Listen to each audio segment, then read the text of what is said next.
सब छोड़ चुके थे धर्म कर्म गौरव गुमान ऋषि मुनियों का। फिर संध्या हवन यज्ञ करना सिखला दिया ऋषि दयानंद ने। वेदों का डंका आलम में बजवा दिया ऋषि दयानंद ने।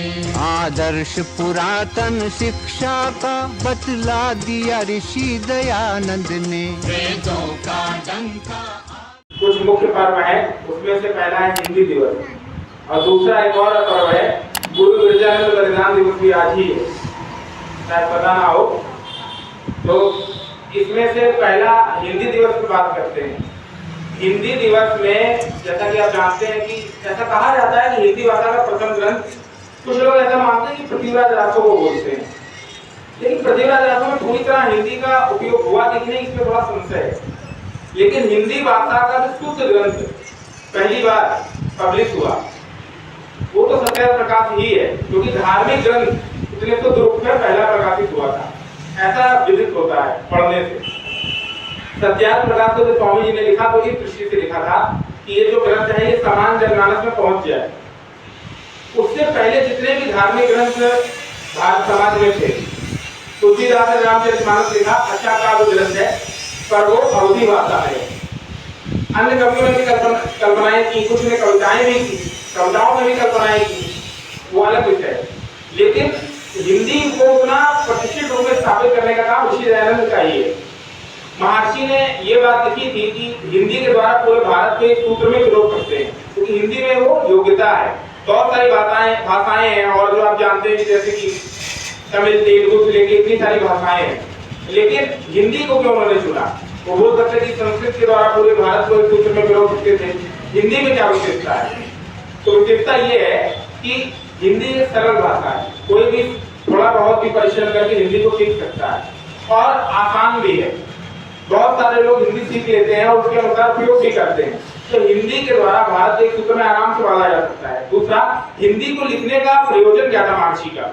जितने भी ग्रंथ थे, चाहे वो अद्वैतियों का लिखा हो, चाहे शंकराचार्य परंपरा के लोगों का हो, चाहे पौराणिकों का हो, बड़े क्लिष्ट हैं। जब आप पढ़ेंगे उठा के, जैसे शंकराचार्य ने कई ग्रंथ लिखे, तत्वबोध और बहुत सारे ग्रंथ है, ये चूड़ामणि है और बहुत सारे ग्रंथ लिखे गए हैं, लेकिन इतनी क्लिष्ट भाषा है कि यदि एक व्यक्ति जो कुछ भी नहीं जानता वो सोचे कि हम धर्म शिक्षा लेना चाहें और इस ग्रंथ खोल के पढ़ लें, वो नहीं समझ सकता। इतनी क्लिष्ट भाषा है। उसकी हिंदी भी बहुत क्लिष्ट तो बाद में की गई है, पहले तो सब संस्कृत में ही था। हाँ, वो नहीं, वो शुद्ध हिंदी में ज्यादा क्लिष्ट है, मुख्यतः उसको संस्कृत दृष्टि से बनाया गया है।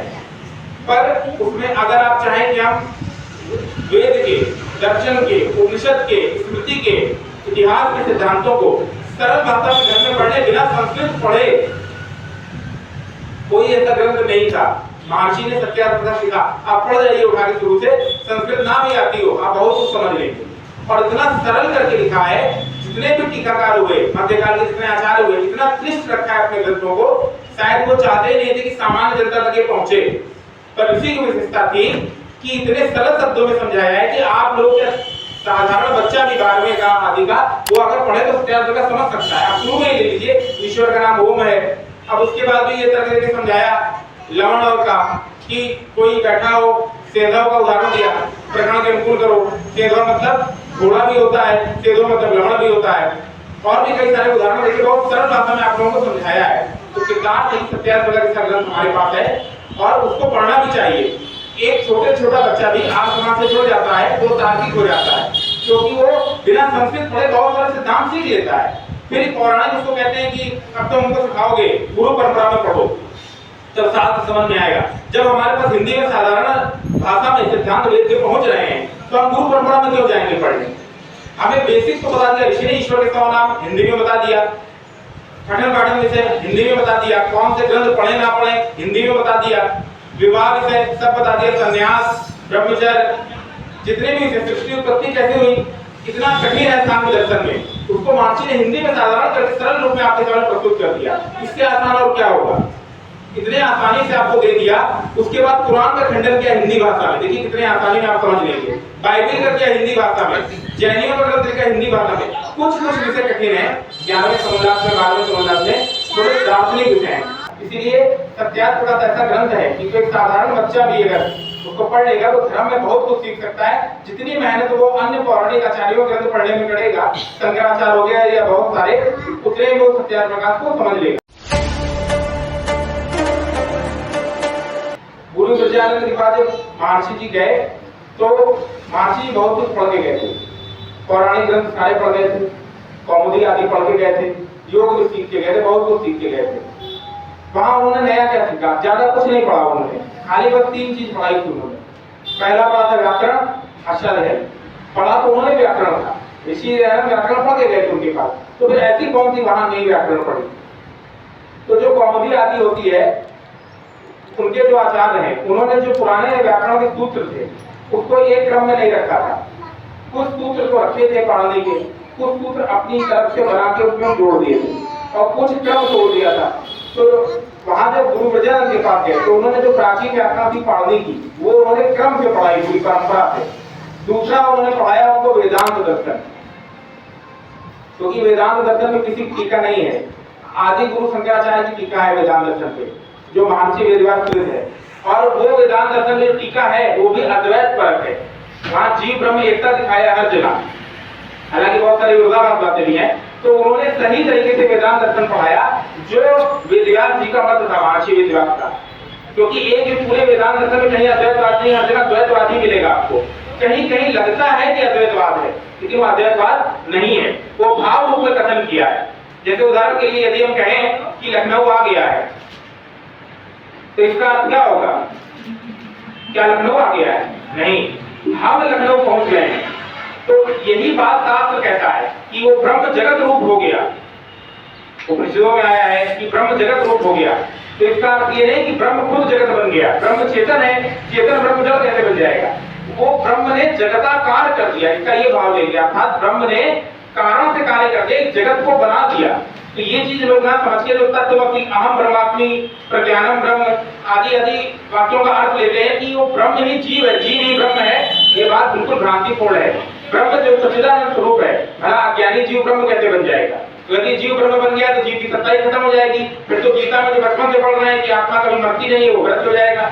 इसीलिए जीव अलग है, ब्रह्म अलग है। एक चीज और अलग है, वह प्रकृति। प्रकृति का अर्थ नेचर नहीं होता, जिस सामग्री से ये जगत बना है उसको प्रकृति कहते हैं, जो 3 परमाणु से मिलकर संघात है, सत्वरजतम। तो ये ऋषि ने वेदांत वहां से पढ़ा, तो वहां उन्होंने वेदांत पढ़ा। तीसरा एक और ग्रंथ पढ़ा, मनुस्मृति।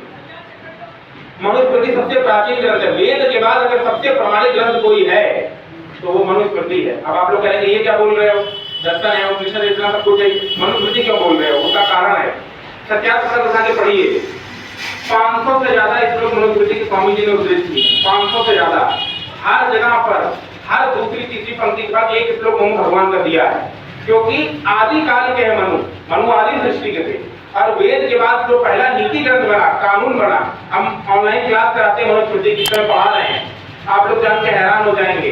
जितना भी आप आज पढ़ते हैं कोर्ट जुडिस सिस्टम, ऐसे कैसे भगवान मनु कॉपी किया है।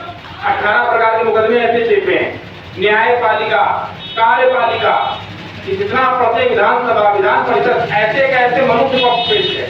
आप ये जो पढ़ते हैं कि इतने गांव का एक अधिकारी होगा, फिर एक इतने गांव एक सचिव के अधीन आएंगे, उस सचिव आदि आदि जो इतनी व्यवस्था आपको पढ़ते हैं, एक ब्लॉक डेवलपमेंट ऑफिसर होता है, आदि आदि बहुत सारे होते हैं। ये सब ऐसे कैसे भगवान मनुष्य लिया है, सेम 7वें 8वें चैप्टर में आपको मिलेगा ऐसे कैसे।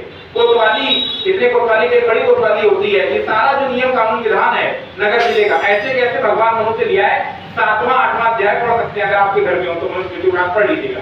तो मनु स्मृति में एक श्लोक आता है, आप लोग जानते होंगे, बचपन में हम लोग पढ़ते हैं कि अंग्रेजों ने ये सिखाया, वामपंथी बहुत प्रचारित करते हैं कि अंग्रेजों ने ये सिखाया कि लेडीज फर्स्ट। अंग्रेज ये देख के भारतीय लोग को नीचा दिखाते हैं, खासकर की वामपंथी, कि लेडीज फर्स्ट का नारा हमने दिया, अर्थात महिलाओं को पहले प्राथमिकता देना चाहिए। ये हमने सिखाया दुनिया को, भारत के लोग क्या जाने। जहाँ सती प्रथा थी, बाल विवाह था, छुआछूत, ये लोग तो अनसिविलाइज्ड थे, पर ऐसा नहीं है, वो तो मध्यकाल में थी, वो भी सुधर गई। इनके यहाँ महिलाओं को वोटिंग का अधिकार भी नहीं था, बहुत बाद में जाके मिला 18वीं शताब्दी में, क्योंकि बाइबल में आया कि स्त्रियों में रूह नहीं होती। अब जो महिलाओं में आत्मा नहीं मानता था वो महिलाओं को क्या अधिकार देगा।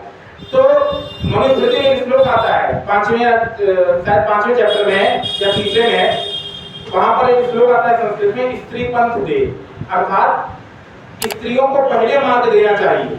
आप जब सड़क पे जा रहे हो, आपके सामने छोटा बच्चा हो, एक रोगी हो, एक वृद्ध हो और स्त्री हो, और आप पुरुष हैं, कोई भी हो, तो सबसे पहले इन 4 लोगों को मार्ग देना चाहिए। आज भी यही होता है, एम्बुलेंस को पहले लोग मार्ग देना चाहिए, रोगी को पहले मार्ग देना चाहिए, वृद्ध को पहले मार्ग देना चाहिए। यदि कोई माता बहन जा रही है तो पहले उनको जाने दीजिए, फिर आप जाइए। ये चीज भगवान मनु ने हमें सिखाई है, अंग्रेज क्या सिखाएंगे? ये चीज मनुस्मृति में पहले से लिखा है, लोगों को पता ही नहीं है।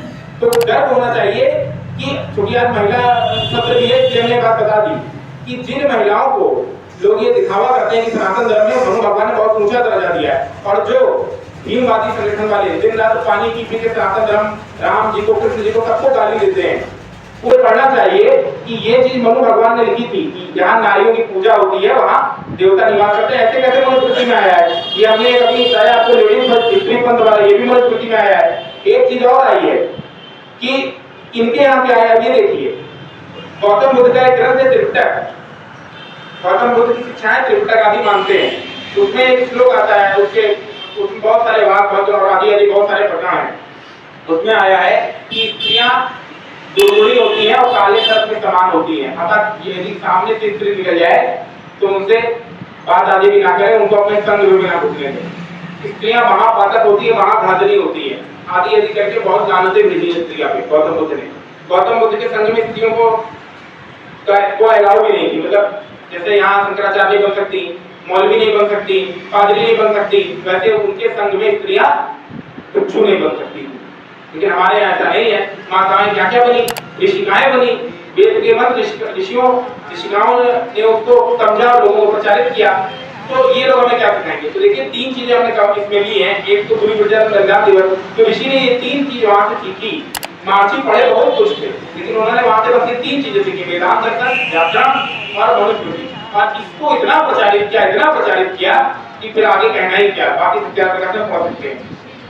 करते थे हमेशा चीख चीख तौहीन जो पावन वेदों की, सिर उनका वेदों के आगे झुकवा दिया ऋषि दयानंद ने। वेदों का डंका